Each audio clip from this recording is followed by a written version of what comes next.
আসসালামু আলাইকুম। রাজনীতির মাঠে আবারও বড় চমক। একটি সিদ্ধান্ত বদলে দিল খাগড়াছড়ির রাজনীতি সমীকরণ। জামাতের সঙ্গে এনসিপির জোট, আর এজন্যই খাগড়াছড়িতে জাতীয় নাগরিক পার্টি এনসিপি থেকে একসাথে দল ছাড়লেন ৩ শতাধিক নেতাকর্মী। তারা যোগ দিয়েছেন বিএনপিতে। কেন তারা এনসিপি ছেড়ে বিএনপিতে যোগ দিলেন, মূল ঘটনা বিস্তারিত ভিডিওতে আলোচনা করব। তাই ভিডিওটি শুরু থেকে শেষ পর্যন্ত দেখতে থাকুন। সম্মানিত ভিউয়ার্স, আপনি যদি আমাদের ইউটিউব চ্যানেলে নতুন হয়ে থাকেন তাহলে সাবস্ক্রাইব বাটনে ক্লিক করে আমাদের পাশে থাকুন। ৬ জানুয়ারি বিকেলে খাগড়াছড়ি জেলা বিএনপির কার্যালয়ে একটি আনুষ্ঠানিক অনুষ্ঠানের মাধ্যমে জাতীয় নাগরিক পার্টি এনসিপির ৩ শতাধিক নেতাকর্মী বাংলাদেশ জাতীয়তাবাদী দল বিএনপিতে যোগ দেন। এই অনুষ্ঠানে সভাপতিত্ব করেন খাগড়াছড়ি জেলা বিএনপির যুগ্ম সম্পাদক অনিমেষ চাকমা রিঙ্কু। প্রধান অতিথি হিসেবে উপস্থিত ছিলেন খাগড়াছড়ি আসনের বিএনপি মনোনীত প্রার্থী ও জেলা বিএনপির সভাপতি ওয়াদুদ ভুইয়া। এনসিপির খাগড়াছড়ি জেলা শাখার সাবেক সাংগঠনিক সম্পাদক বিপ্লব ত্রিপুরার নেতৃত্বে এই বিশাল যোগদান সম্পূর্ণ হয়। তারপর নবাগত নেতাকর্মীদের ফুল দিয়ে বরণ করে নেন বিএনপির অঙ্গ ও সহযোগী সংগঠনের নেতাকর্মীরা।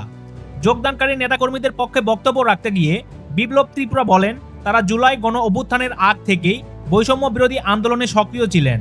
ছাত্র জনতার আত্মত্যাগে স্বৈরাচারী সরকারের পতনের পর তারা আশা করেছিলেন এনসিপি সাধারণ মানুষের পক্ষে ন্যায়ের রাজনীতি করবে।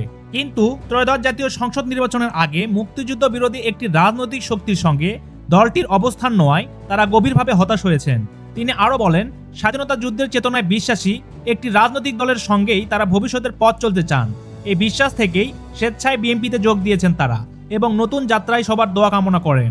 এরপর বিএনপির প্রতিক্রিয়ায় এ সময় বক্তব্য দেন ওয়াদুদ ভুইয়া। তিনি বলেন, শহীদ জিয়াউর রহমানের আদর্শ ধারণ করে বিএনপি দেশ ও গণতন্ত্রের জন্য দীর্ঘদিন ধরে কাজ করে যাচ্ছে।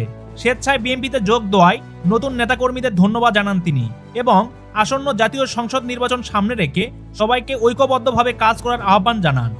জামায়াতের সঙ্গে এনসিপির জোট একটি রাজনৈতিক সিদ্ধান্ত, কিন্তু তার প্রভাব যে কতটা গভীর হতে পারে খাগড়াছড়ির এই ঘটনা তারই স্পষ্ট উদাহরণ।